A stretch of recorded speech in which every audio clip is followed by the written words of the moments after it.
Good evening, everyone. Thank you so much for joining us today on the YouTube channel of Blub World as well, and all the teen MPs and influencers who have joined us on Zoom. This today is the 17th Parliamentary session of the World Teen Parliament. Before we start this session, around 2 years back, we embarked on a journey to create an institution that represents the opinion, the aspiration, and the expectation of teenagers from across the world, and what kind of expectations do they have from this world. And that's called the World Teen Parliament. And we're very happy to share that the World Teen Parliament, is the world's first and the only elected global parliament of teenagers. There is no other elected parliament of teenagers on the face of this earth. So many congratulations to all the MPs who have been playing that role for the past 4 or 5 months now in the second World Teen Parliament. And in some time, the registrations for the third World Teen Parliament will open up. Again, today in the 17th Parliamentary session, we have an amazing guest with us who will be sharing his experience. I think a very varied kind of an experience, somebody who understands the education ecosystem and the media ecosystem across the world. He brings a very unique set of knowledge to these MPs. And I think these MPs and influencers will get to learn a lot from our guest for today.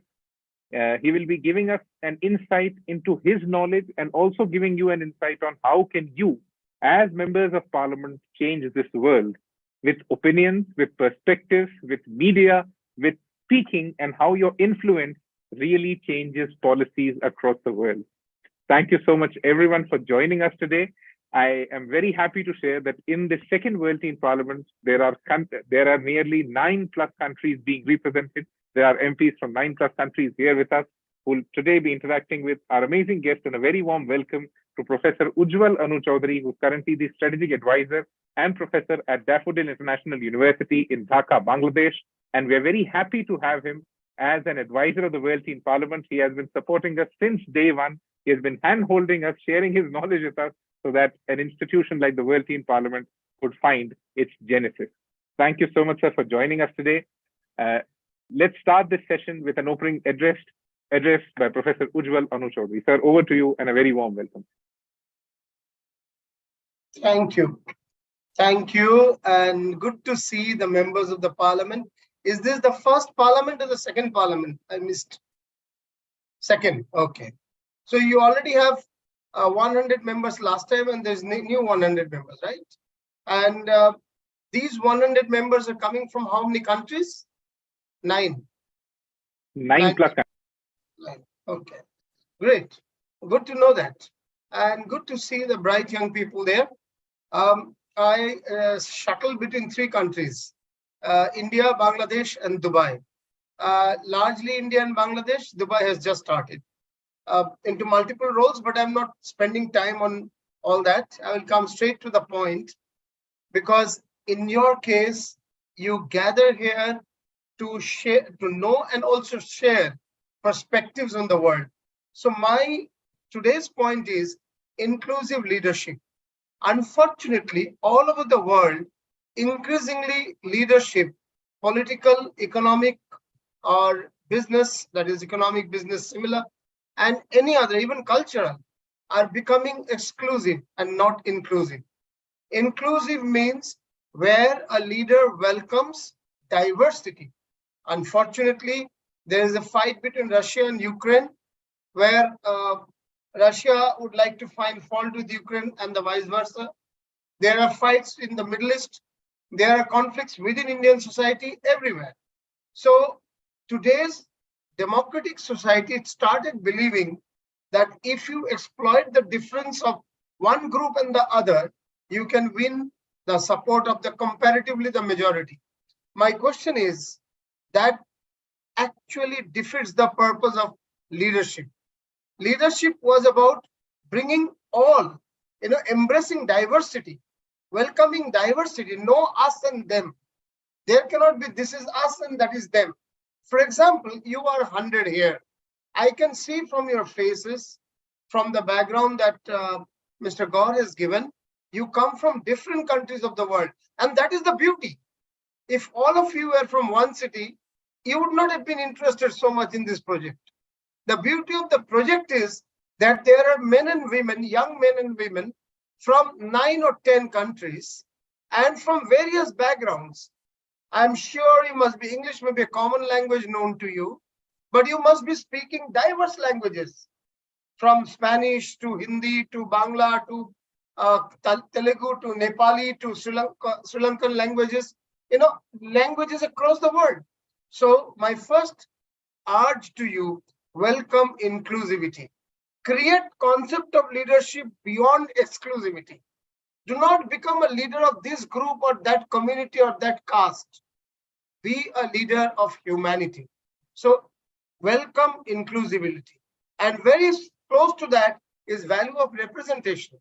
If in a group of 100 people like you, there may be one person from one country, let's say from Spain, one person, or let's say from, let's say Norway, one person.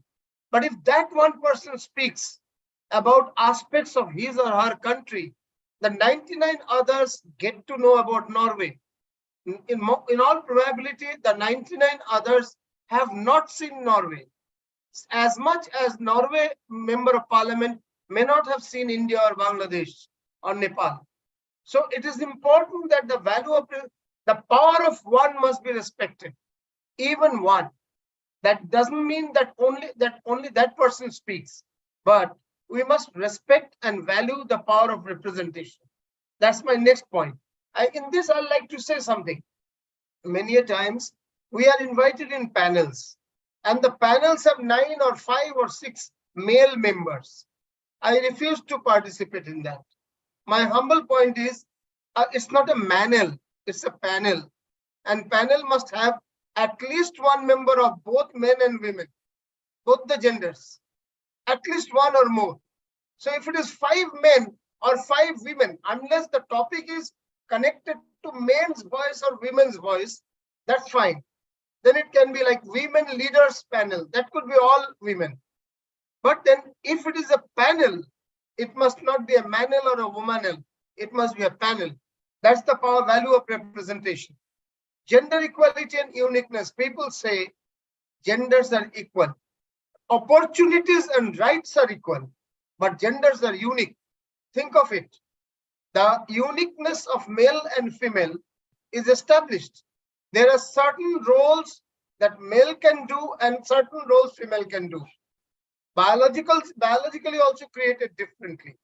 So each gender is unique, but opportunities and rights have to be equal. So that's my next point. Your inclusive leadership must respect gender equality and uniqueness. Similarly, racial and ethnic diversity. The beauty of India, for example, is that there are tribals in various parts of the country. They bring perspectives which many youngsters in Delhi or Bombay or Calcutta may miss out. Those perspectives are important. How many of you know the perspectives of the Ladakh tribals or the Arunachali tribals? I was brought up in Arunachal. My father was a doctor in the Indian Army. So the Arunachali tribal perspective, how many of you know it? So it's important that racial and ethnic diversity should be welcome. If in your team there is one tribal, one Dalit or one Muslim or one Christian voice and others are different community, first give them the chance to speak so that you know a different perspective before you give your. Advocate LGBTQ rights. I have seen in school, my colleges more particularly, if a boy is identified as a homosexual boy, others make fun of him. Please do not do that and discourage others from doing that. He has a different sexual preference. That's all. He is not abnormal. You don't have to think an LGBTQ person is abnormal. A lesbian or homosexual person is abnormal. Unfortunately, most religions also have customarily told similar things. But please oppose. Everyone has their own. So long as the person is not disturbing you, not harassing you, he or she has the right of her own life. So advocate LGBTQ rights. Promote religious acceptance and not only tolerance but acceptance. Please understand. Today I was coming from the Calcutta metro. When I came out, in one corner of the road, someone was offering namaz at that time, evening time. I felt so nice. And I don't know why people, the person is not obstructing the road of the others. He was in one corner offering namaz silently. It was a beautiful sight that someone is praying to the Almighty amidst all deen and hustle and bustle all around. So look into the beauty of everything. I have attended what you call Christmas in the church. There is another beauty of it. I have obviously celebrated the Hindu festivals in India, but very different festivals are there in South India, southern part of India. Even in Nepal, the same Durga Puja is differently done in Nepal. And that's the beauty of enjoying. If I consider the Bengalis, I am a Bengali by birth. So Bengali Hindus, Durga Puja is the only genuine Durga Puja, authentic Durga Puja. I will miss out the beauty of the Durga Puja of the Nepalis. So therefore, highlight and promote religious, not only people say religious tolerance. I said no, religious acceptance, not tolerance. Tolerance is that you do not like it, but you have to tolerate. Not that. Acceptance. That's important. Highlight disability inclusion. I have a cousin brother who is blind, but I find him more intelligent on many things because he cannot see. So he thinks a lot. Whatever he listens or knows, he goes deep into it. So his perspectives sometimes are very unique. I would have missed out this uniqueness of him if I only dismissed him as a blind man. So it is important that you highlight and accept disability inclusion. Address socioeconomic disparity. Many a time we don't understand, that famous story, Spanish or Italian queen, someone that, they were not getting food, basic food. Then they said, okay, they don't get food, give them bread. The bread was more expensive, but she didn't have this understanding because she did not know life at the grassroots. Please go to the villages, go to the interiors. If you have a slum area in your city, if you are in city, visit that, because the more you visit different socioeconomic strata of the people, your vision will be broadened. Your leadership will be stronger when you really understand socioeconomic disparity. Then you will start thinking what sort of programs can be done, can be taken up to reduce poverty. Encourage intercultural understanding, marriage. People have these wrong ideas that in my community, marriage is great. In some other community, it's not. For example, the way acceptance or kabuliyat is done in the Muslim nikah is beautiful. Permission of the woman is taken before she is married off. The permission is taken, kabuliyat. That's a beautiful thing. For example, among the Christians, they both man and woman have to accept before the priest. You cannot get someone just huddled off in a marriage. So it's a contract. In some, it's made in the heaven. In some, that's fine. Muslims believe it's a contract. Hindus believe it's made in the heaven. Christians believe it's a blessing of the God. Whatever, but every belief or faith system has to be respected, and therefore, if someone does not believe in God but believes in humanity, still that is also acceptable.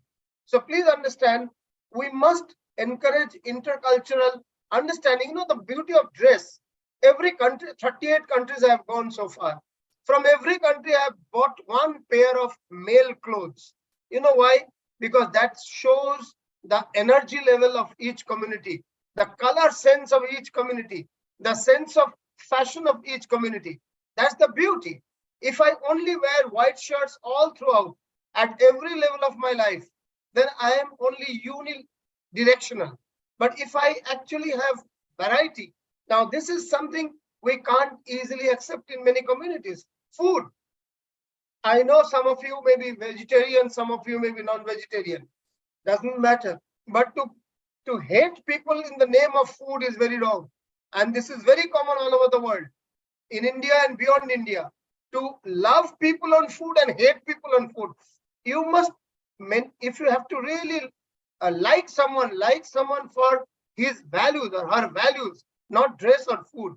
So please encourage intercultural understanding. Similarly, support indigenous rights. You cannot just go into Kashmir or Arunachal Pradesh and settle there because you have more money and buy the land. what will happen to the local people? They are so close to the nature. They may not have money, cash money, but they are rich in nature. They are rich in their culture. So therefore, indigenous people's rights, very significant. This has been a battle from US onwards. Red Indian versus the Americans, the traditional Americans. There has been a conflict there as well. Even in India, this conflict is going on. Discuss environmental justice and welcome conservation.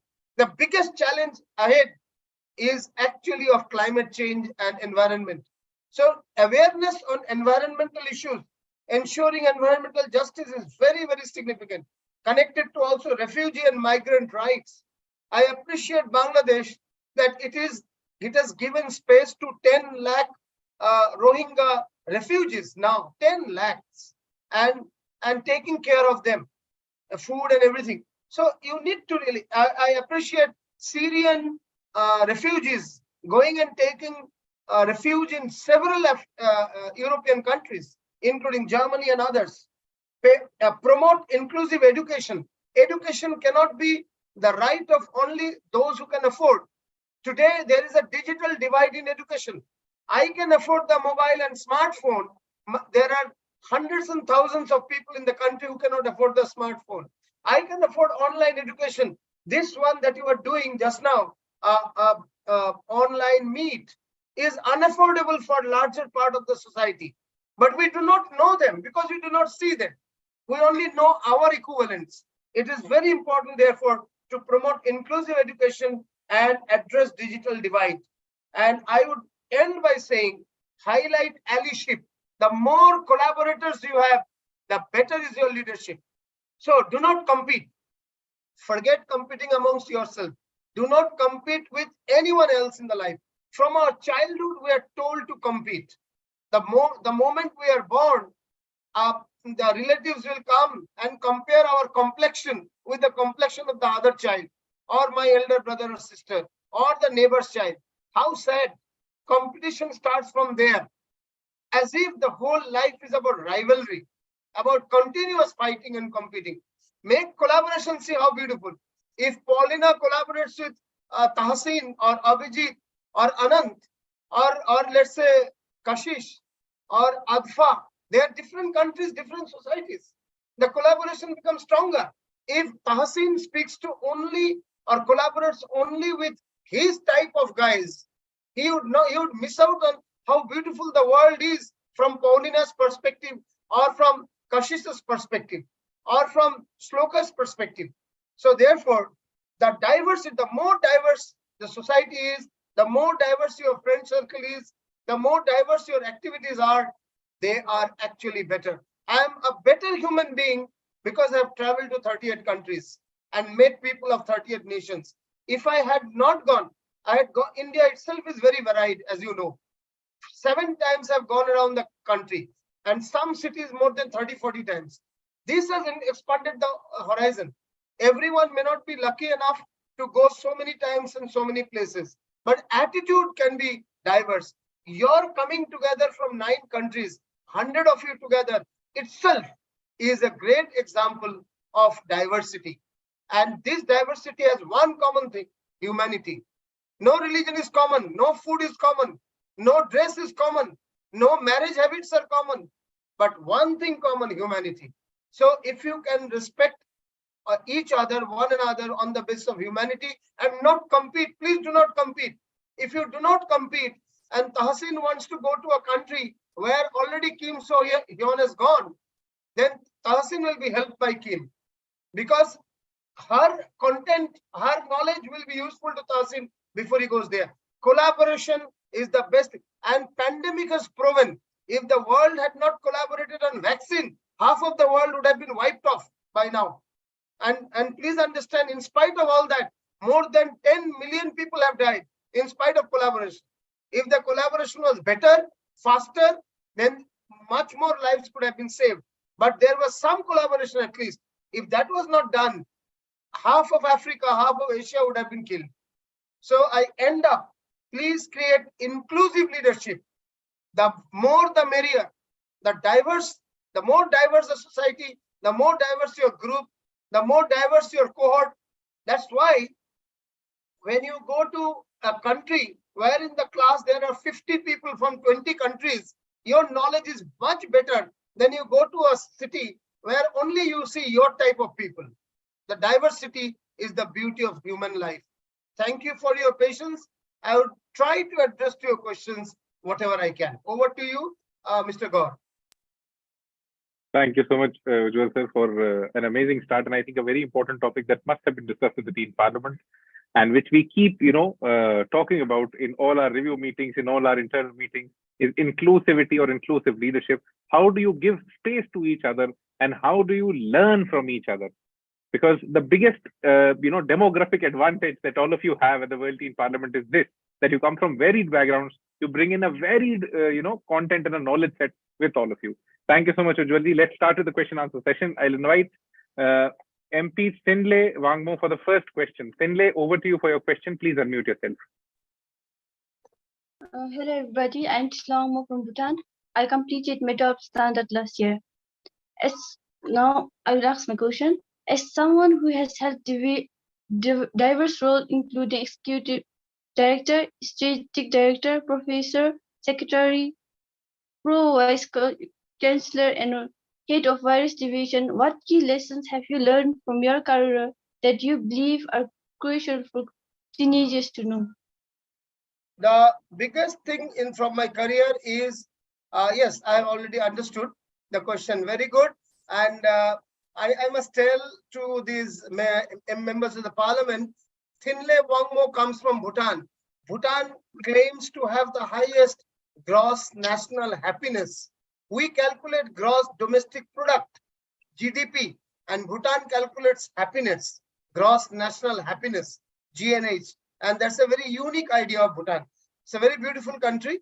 I have gone to Samdrup, Jongkar. I have gone to Phuntsholing.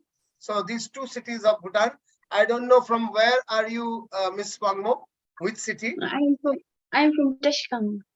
Tashkang, huh? It's inside of Bhutan, Tashkang. Tashkang, okay. I have gone to Deothang also in your country. So, okay, coming back, the answer to your question is the multiple roles that I have played in life has taught 2-3 things to me. One, freshness of ideas comes from people who are new to anything. So we always look for people who have done the thing many times. There is no freshness. Freshness of ideas come from people who have just started doing or did not do it. They may sometimes sound very simplistic or even foolish, but freshness or newness comes from there. So welcome the young, welcome the youth, welcome the new. Now you will like this thing when I say it, but when you are responsible position, you may avoid the youth. Do not do that. So welcome the younger, the youth, they bring in new perspectives. Second point I would like to say, do not just tell a thing, do it. If you do not do it, telling has no impact. And talking a lot does not make an impact as a leader. Rather, doing it or engaging people to do it has a bigger impact. So collaborate, practically do what you say, and engage the youngsters more and more. These will help you as you grow as a leader. Thank you. Thank you, sir. Thank you so much.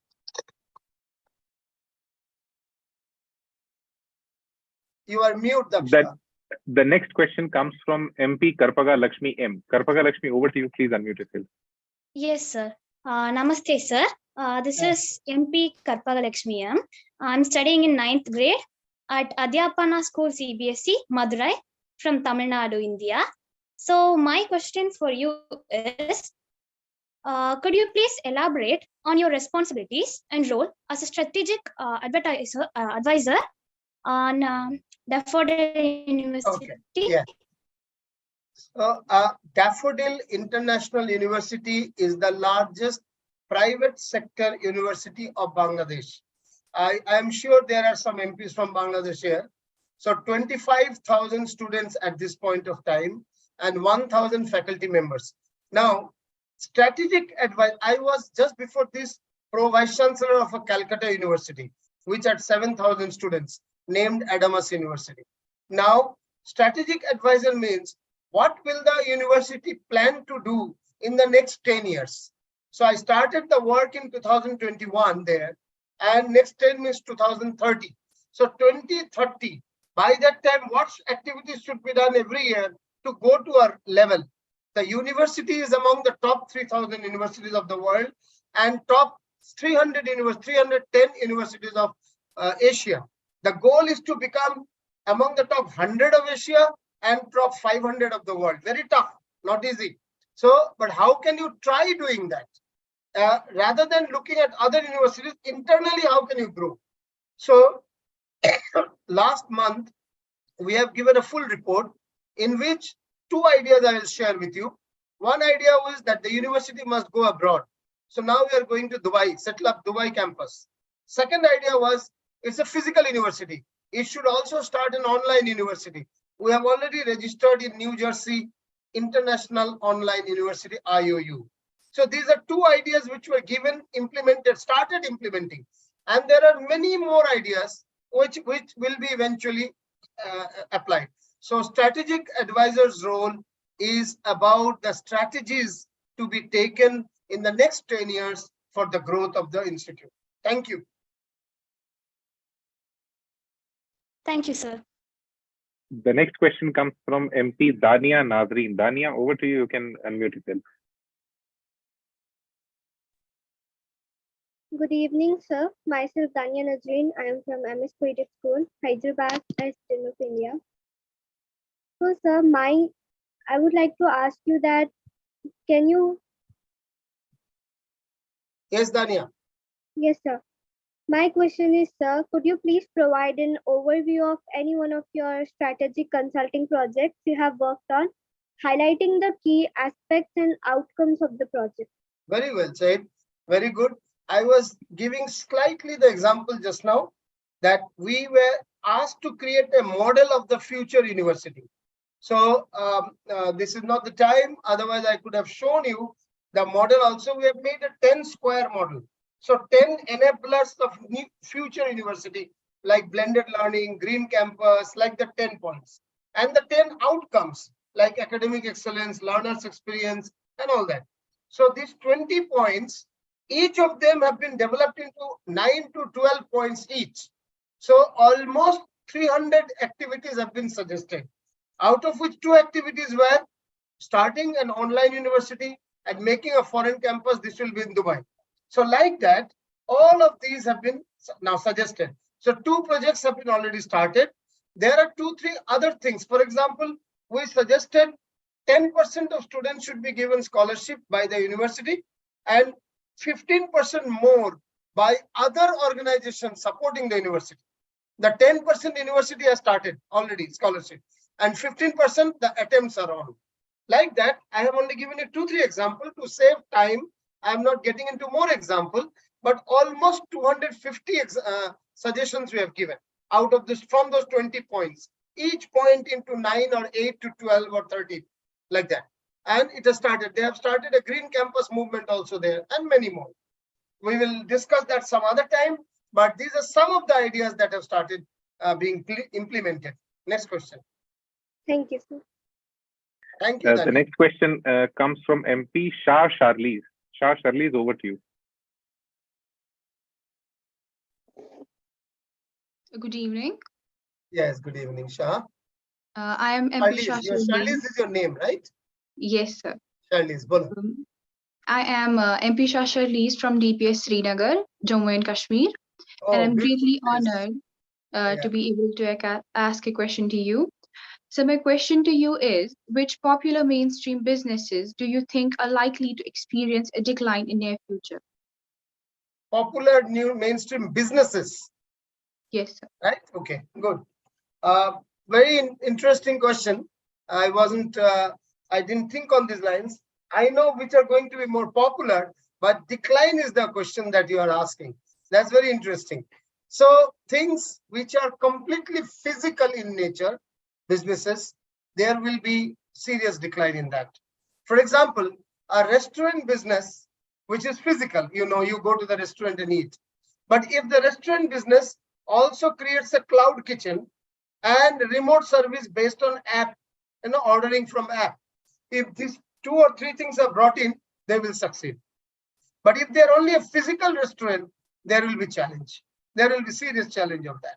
So anything which is becoming blended, that means you operate partially physically and partially online, through online means, will succeed more.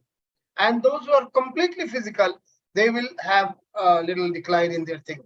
And please understand also, travel, tourism and all will have a lot of change. People will be more choosy about locations, about the facilities and all. So you cannot have, like in the past, whatever low quality you can show, it will go. It's not like that. There will be a challenge in that. Even in entertainment, earlier in my childhood, if I had to see a film, I remember the first film that I saw running away from my home was In Your Age, Satyam Sivam Sundaram.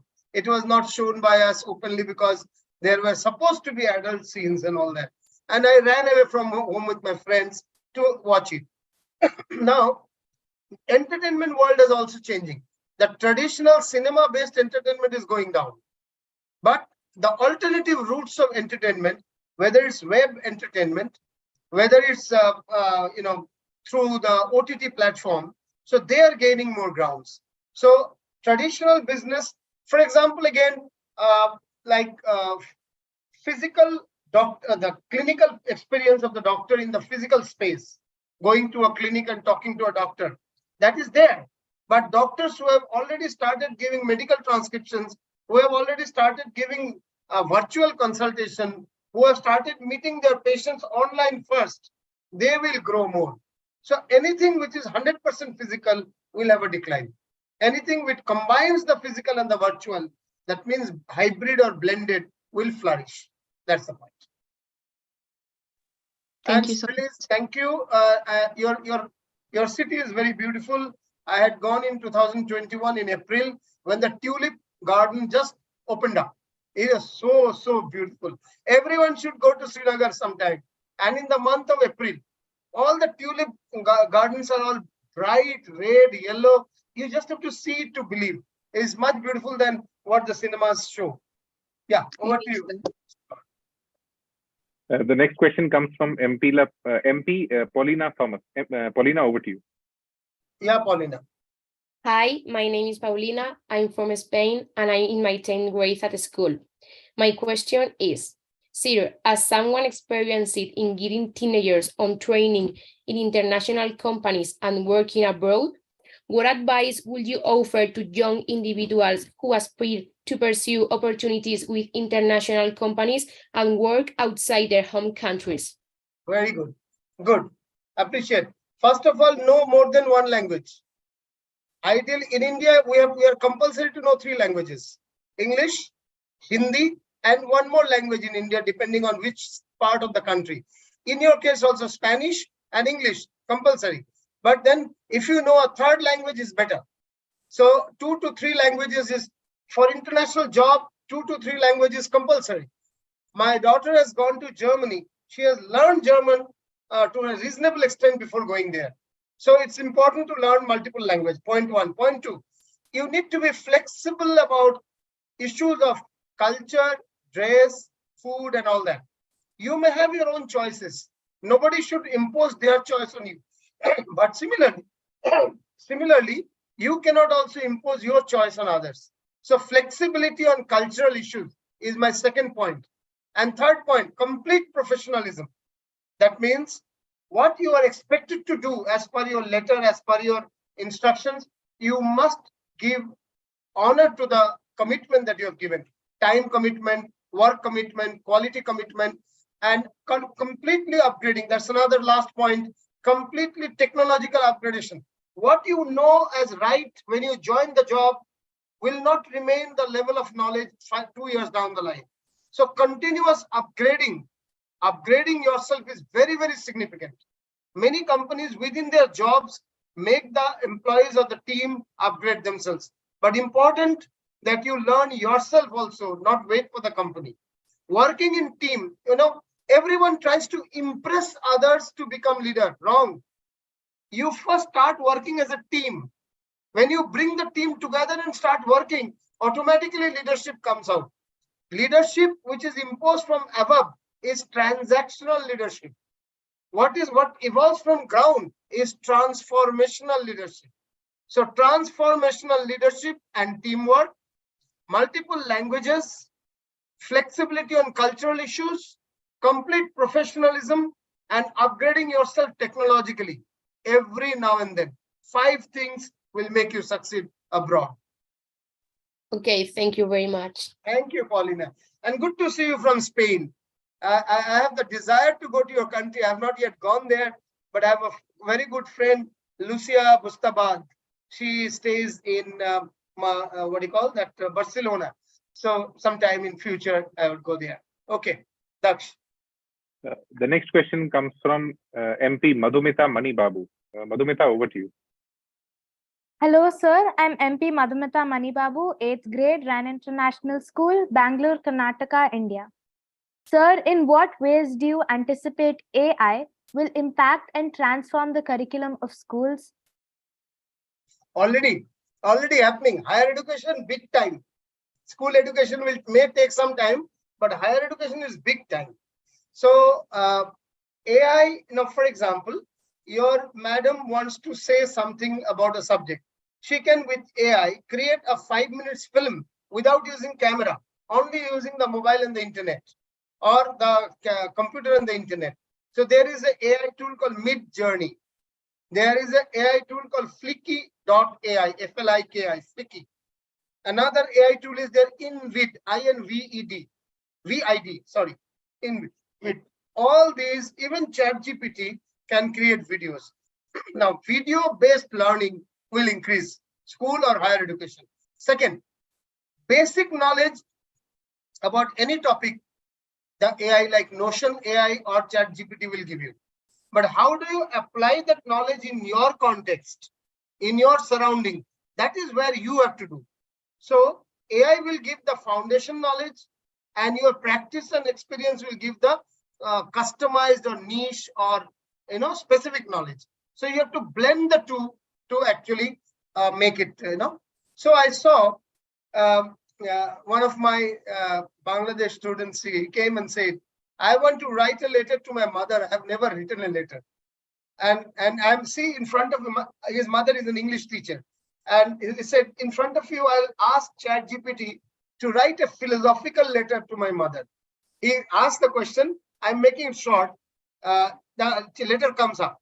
Then he again asked ChatGPT, now give a literary, with literature touch this letter. So then there were songs and quotes from literature, letter from the son to the mother, second letter. Then third, he said, give a very professional, non-emotional letter. So 3 letters came up. And he said, all the 3 does not represent me. I mean, yes, because the AI does not know your personal, incidents or anecdotes with your mother. Said, yes, but these letters have given me a lot of good ideas, a lot of good points. I will take those points, add my own experiences and memories and nostalgia, because he is in a hostel. So he took 1 hour, took the most important points and added his points. And the 4th letter was ready. The 4th letter was perfect, very beautiful. He could not have written that alone. AI gave a lot of new ideas, poetry and ideas and literary and all that. But he added his own experiences. And finally, the 4th one was better. So AI is going to be your assistant, not your master. If you make AI your master, you're going to be the loser. But if you ignore AI, you're also going to be the loser. AI will be your it's a great slave, great assistant, monstrous master. That you should remember. Ahmadi has put up her hand, it seems. Yeah, the next question actually comes from Hetvi Rajput. Hetvi, over to you. You can unmute yourself. Yes. If anyone has any questions, you can put them in the chat. Hetvi, over to you. Yes, sir. Good evening, sir. I am MP Hetvi Rajput in grade 10, MIT Vishwashanti Gurukul School, Maharashtra, India. And I'm highly honored to be able to ask you a question today. So my question to you is, with your expertise in civil societies, kindly explain how can civil societies actively and enthusiastically participate in green issues? Green issues, okay. I like that question which has come in the chat box. We'll address that later, but let me address your question. First of all, every school, every college, every university should now aim for being a green campus. So UNESCO has made certain green parameters. There is a LEEDs green parameters for campus also. So international standards are already built up.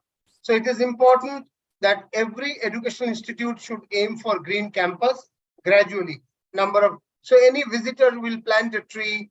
The new buildings will have more glass and open spaces, and not very tall, huge, tall buildings, but because too much tall buildings use a lot of energy, so should be lowered. All buildings should have solar panels on the top, on the terrace. So many such things can be done at the educational level. Similarly, hotels should have solar panels, reduce the use of the power and the water. Water reduction has to be there in a big way. I give an example. For example, Nepal, even homes on their terrace have solar panels. The usual warming the water in the kitchen or warming the water for bath is not done by electricity. It's done by solar power energy. I stayed there for 1.5 to 2 years, and I've seen how every family has adopted. In Poland, there are some parts of Poland where major part of the electricity consumed in a family or in a building is produced in that family itself through waste management, through solar, through biomass. Many ways they are doing it. Can you believe Israel has 92% of their vehicles running on non-fossil fuel? That means not on petrol and diesel. They're running on battery or solar power. This is, we can't think in India. 92% out of all 100 vehicles, every 100 vehicles, 92 vehicles run that way. So increasingly, civil society can take up alternative sources of power like solar and biomass, make the best out of waste. There are many campuses. There is a campus called Lovely Professional University in Punjab. They produce 1/3 of their power consumption through internal resources of managing the waste, food waste or any waste, managing. And some universities produce cooking gas out of the waste of the kitchen. So these are small things. Again, you need not have extra dresses. Be more choosy about your clothes, but let the clothes run a longer life. And this whole consumer attitude of changing the dress every now and then, not wearing one set of dress for more than 2 or 3 times of some families is very, very wrong. So there is another ethical dressing is called, or eco-friendly fashion. So eco-friendly fashion is another. Use for your what you call care of your skin and all that. Use herbal products rather than chemical products. That will be another benefit. And use as little paper you can use. Some of the offices in the world have already become paperless. So minimum amount of papers you use. Try to have more and more use of laptop, mobile, whatever, but not papers, not hard paper. Because each paper is coming from certain segments like trees, leaves and all, which can be protected for other purposes. These are some of the things I would say. Now, there can be many more ways of contributing to the ecology. I would suggest, because you're from India, Indore Municipal Corporation has been voted the cleanliest city. Indore is the cleanliest city for 7 years.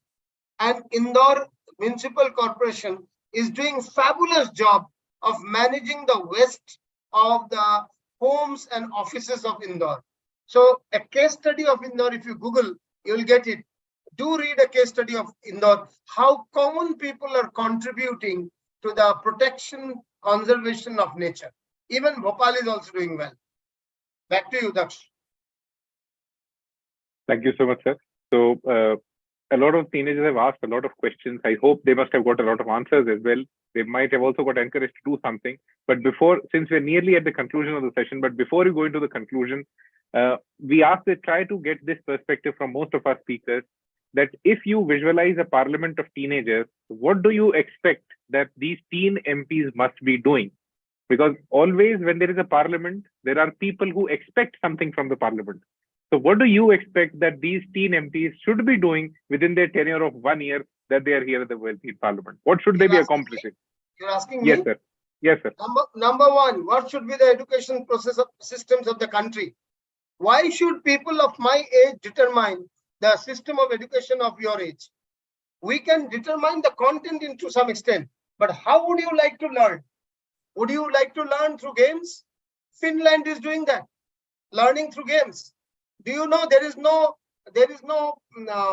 bag of books that you have to carry into school in Finland? You don't have to carry any books, neither to school nor to home. Whatever books or laptops and all, you keep it in the school itself. You come home to enjoy life, to play games and all that.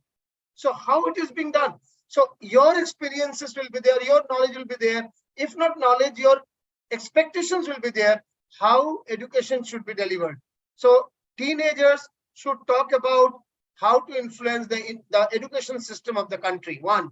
2, teenagers should talk about how to protect the nature. Because we are consumption-oriented, elders are consumption-oriented, heavy consumption. You guys are still comparatively much less consumer. So if you have to tell how to protect the nature, the environment. That is another area you can look at. Surely you can look at sanitation, cleanliness of the society, how to manage the garbage. These are the things that you can bring out. You know, every family is falling apart. Out of every 10 married families in the world, particularly in urban society, 6 to 7 families are breaking. Children can actually tell how to stop the breaking of the families, how to ensure that the parents stay lovingly together. Many children are sometimes disturbed at the way their mothers are treated by the families. So you can tell about family life and better quality of family life. You can tell. And when you can tell that, when you can take resolutions, these resolutions will be will be from your experience, and these resolutions will be much more useful and different than what the elders will decide. These are some of the areas that children can focus on.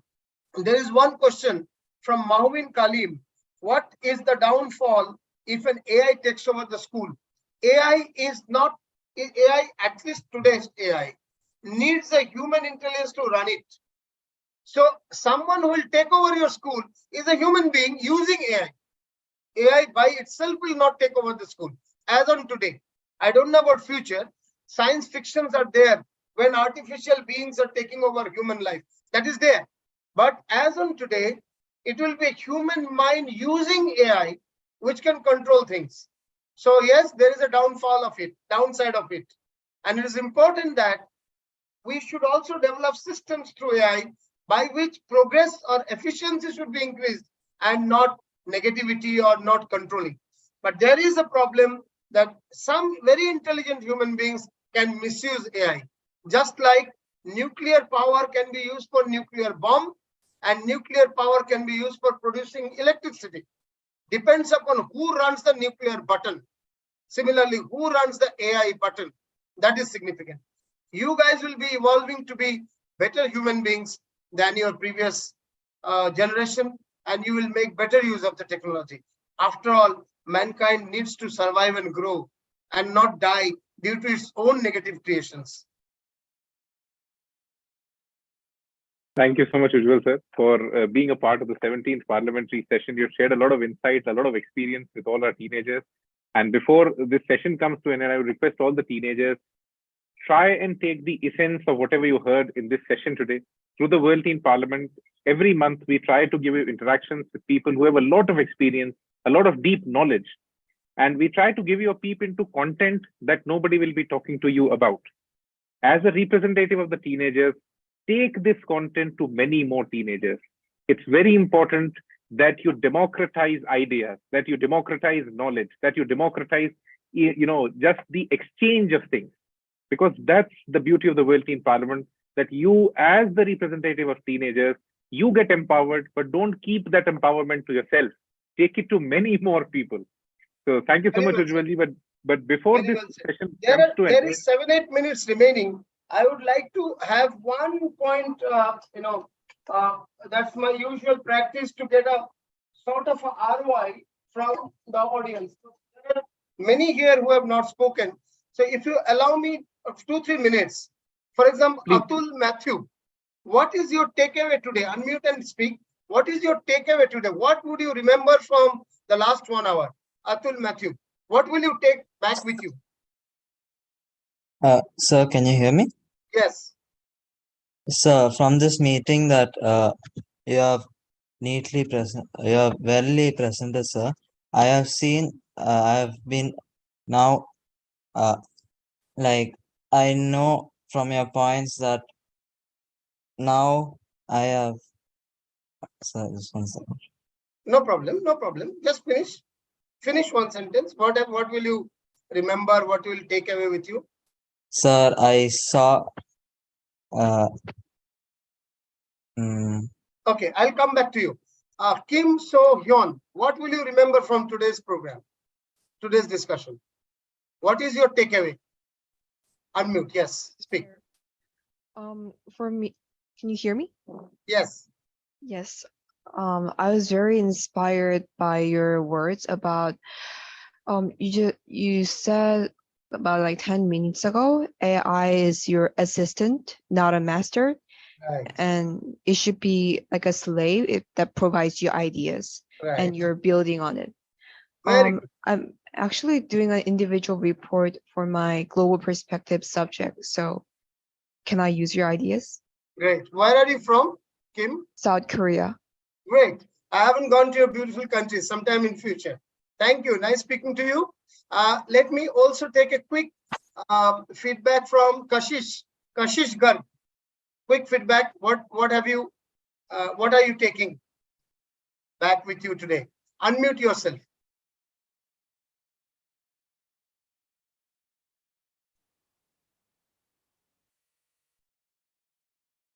Yes, Kashish.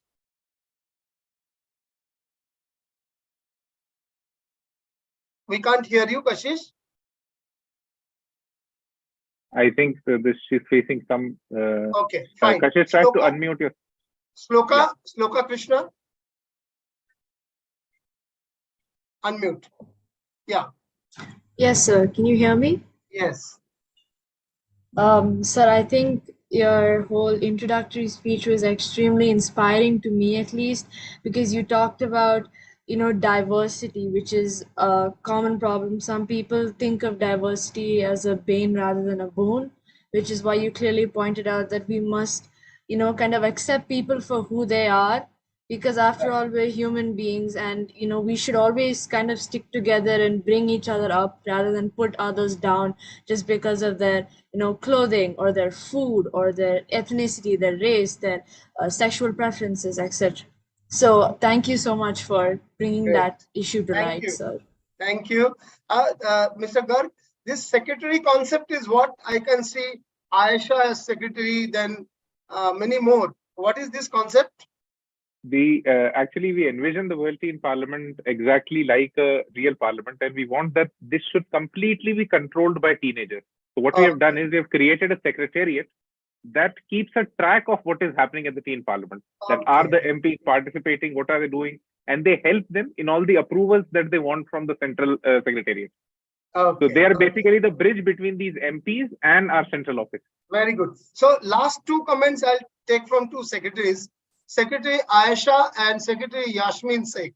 First, Aisha. Unmute yourself, Aisha. You are mute. I think she's facing a trouble on unmuting. Okay. Yasmin, unmute yourself.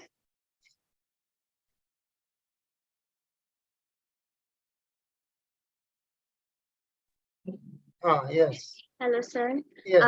I will always remember, as you said, there should be always acceptance for everything, and whether it's about someone's religion or it's about language, culture, everything. And all your words were totally inspiring today. Thank you so much.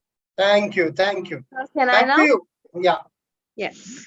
So the thing that I found most inspiring regarding this session was also about the diversity. But the thing that we should not try to bring down others because of the change that we see, because we are ourselves different human beings, and be it an individual or a group. So everyone is different, and we should accept every single person with the differences that they come with. This was my takeaway from all of this Great. session. Great.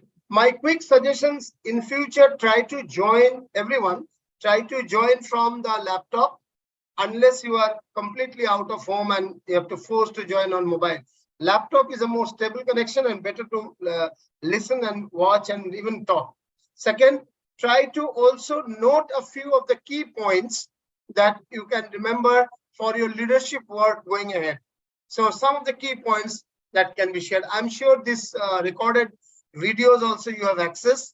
So whatever videos you feel like, you go back and see, because these moments will come and go.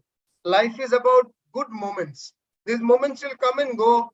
If you can preserve an outcome of each moment, each day, whether it's knowledge, whether it's happiness, that is the best thing about life. So please preserve the outcome of each session. Back to you, Mr. Gaur.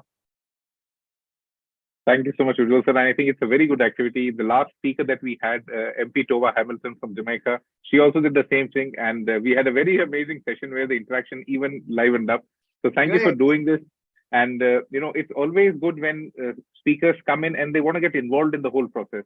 Because as the Parliament, this is what we want, that the more you get involved, the more teenagers get involved, they get a perspective into a life that they'll not experience as is. The way their life goes on, there's a new perspective, a new idea, a new look at life that gets added to their thinking, their way of decision making, and everything changes. So thank you so much, Ujjwal sir.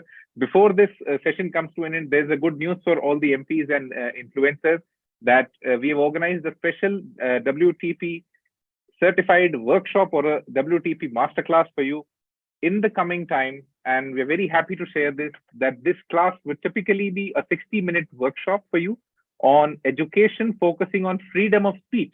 And this session will be taken by Professor James Tooley, who's currently the Vice Chancellor for the University of Buckingham from Buckinghamshire, England. It's an amazing session. It typically talks of this, how do you, as teenagers, take control of education? And how do you change policies? And how do you evolve education in your country, in your ecosystem?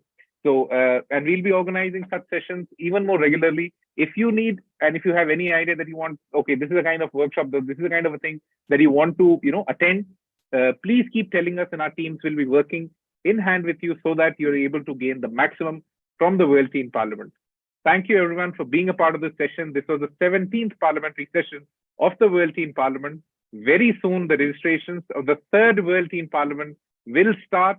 So be ready, because a lot of people keep asking us this question, that when will the registrations open? So they'll open soon. Thank you so much, everyone, for being a part of this session. And namaste. Have an amazing evening ahead. Thank you so much, everyone. Thank you. Namaste.